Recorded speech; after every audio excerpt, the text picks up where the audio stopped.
दरम्यान पंतप्रधानांच्या काटकसरीच्या आवाहनावरती राज ठाकरेंनी मोदींना पत्र लिहिलंय।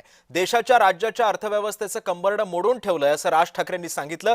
मोडकळीस आलेल्या अर्थव्यवस्थेबाबत का बोलत नाही आहात असाही सवाल राज ठाकरेंनी आपल्या या पत्रातून उपस्थित केलाय। कच्चं तेल 60 ते 56 डॉलर असताना चढ्या भावानं पेट्रोल का विकलं जातंय, त्यावेळी लोकांकडून घेतलेले लाखो कोटी रुपये कुठे गेले असाही सवाल मनसे अध्यक्ष राज ठाकरेंनी विचारलाय।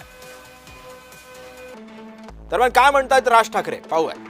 स्वतः पंतप्रधान आणि त्यांचे सगळे सहकारी देशभर काही शेगाड्या यांचा ताफा घेऊन मिरवणुका काढतायत, स्वतःवर फुलं उधळून घेतायत, त्याचं काय करणार आहात आपण?